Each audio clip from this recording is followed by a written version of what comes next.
దొంగమల్లి ప్రియా ప్రియా సడేలేక వెనకాల నుండి నన్ను హత్తుకుంటావే అదు కావ్యం. కసి కసి పందాలెన్నో ఎన్నో కాసి నన్ను జయించుకుంటే నేస్తం నా సర్వస్వం అర్పిస్తా.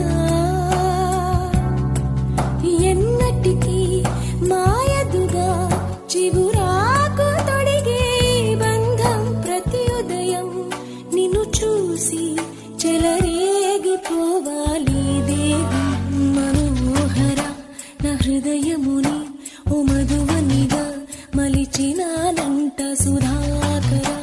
అతే నెలని